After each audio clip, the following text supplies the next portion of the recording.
Hello friends, मैं doctor Ranjana आपका बहुत बहुत स्वागत करती हूं अपने इस यूट्यूब चैनल यतिका हेल्थ केयर पर।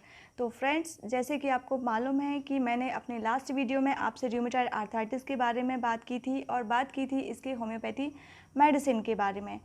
और आज हम बात करेंगे कि रूमेटॉइड आर्थराइटिस के केस में कैसे आप अपनी डाइट को रेगुलेट करके, अपनी डाइट को बैलेंस करके और कुछ physical exercise and yoga tips adopt करके आप अपने रूमेटॉइड आर्थराइटिस के सिम्टम्स से रिलीफ पा सकते हैं।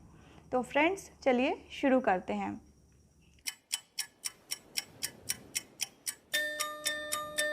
रूमेटॉइड आर्थराइटिस के केस में सबसे पहले हमें ये देखना है कि हमें ऐसी चीज़ें बिल्कुल भी नहीं लेना जो रूमेटॉइड आर्थराइटिस के इन्फ्लामेशन को बढ़ा दें। इसमें मैं कुछ डू एंड डोंट्स आपको बताऊंगी कि जो चीज़ें आपको नहीं लेना है और क्या चीज़ आपको लेना है। तो सबसे पहले क्या चीज़ आपको नहीं लेना है वो मैं आपको बताना चाहती हूँ। यदि आप स्मोकिंग करते हैं तो प्लीज़ आप स्मोकिंग की हैबिट को बिल्कुल बंद कर दें, क्योंकि इससे आपके जॉइंट का इन्फ्लामेशन और भी बढ़ जाएगा।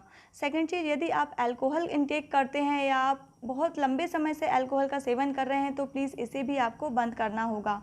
यदि आप बहुत ज़्यादा शुगर की मात्रा लेते हैं, यानी कि आप मीठा बहुत ज़्यादा खाते हैं या आप बहुत मीठी चाय वगैरह पीते हैं, कॉफ़ी पीते हैं, तो इसको भी आप कम से कम शक्कर इसमें आप यूज़ कीजिए।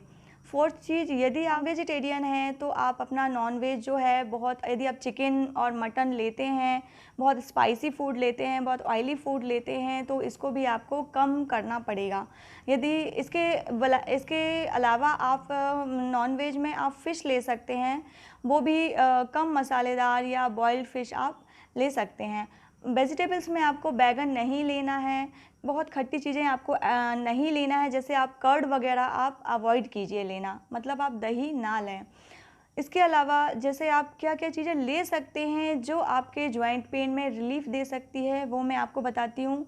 आप यदि वेजिटेरियन हैं तो आप सारी वेजिटेबल्स आप खा सकते हैं।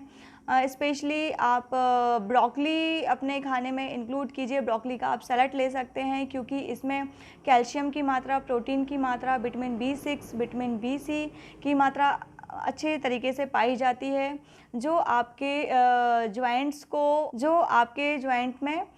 जॉइंट को इम्प्रूव करेगी। और इसमें antioxidant property, anti inflammatory property होती है जो आपकी इम्यूनिटी को बूस्ट करती है।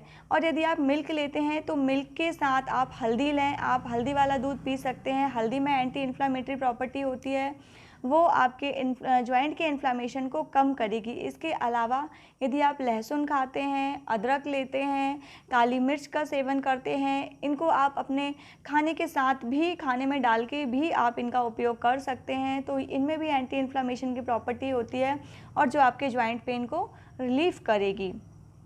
इसके अलावा आप ऑरेंज लें। फ्रूट्स में बहुत ज़्यादा खट्टे फ्रूट्स आपको नहीं लेना है, लेकिन आप ऑरेंज ले सकते हैं, क्योंकि इसमें विटामिन C और सिट्रिक एसिड पाया जाता है, जो आपकी डैमेज हुई ब्लड वेसल्स को और आपके जॉइंट्स को, लिगामेंट्स को ये रिपेयर करता है।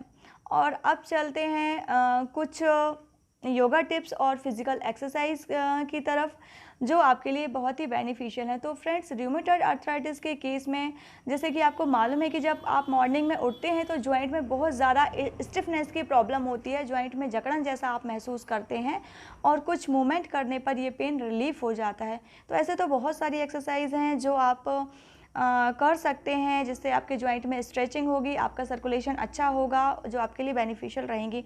बट कुछ simple exercise and yoga tips हैं जो मैं आपसे शेयर करना चाहती हूँ, जिसमें जैसे आप अपने आसन पर बैठ जाएं सुबह उठने के बाद और आप अपने पैरों को लंबाई में फैला लें, अपनी एड़ियों को मिला लें सामने की तरफ और अपने पंजों को सामने की तरफ स्ट्रेच करें और उसके बाद आप पीछे की तरफ स्ट्रेच करें। ऐसे आप 10 से 15 बार इसकी प्रैक्टिस करें। इससे आपका सर्कुलेशन अच्छा होगा, आपके एंकल जॉइंट के पेन में रिलीफ मिलेगा।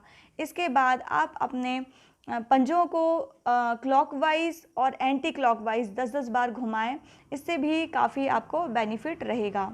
सेकेंड एक्सरसाइज में आप अपने आसन पर बैठ जाएं और अपने हाथों को सामने करके अपनी मुट्ठी को बंद कर लें, क्लिंच कर लें और उसके बाद आप अपने कलाई से आप कलाई से अपनी मुट्ठी को 10 बार राइट साइड और 10 बार लेफ़्ट साइड रोटेट करें, मतलब कि क्लॉकवाइज और एंटी क्लॉकवाइज आप अपनी मुट्ठियों को रोटेट करें।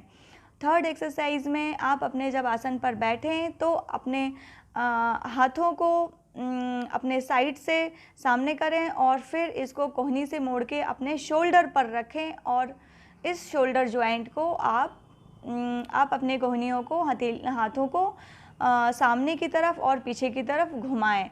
इससे भी आपके जॉइंट पेन में, शोल्डर जॉइंट पेन में काफ़ी रिलीफ होगा।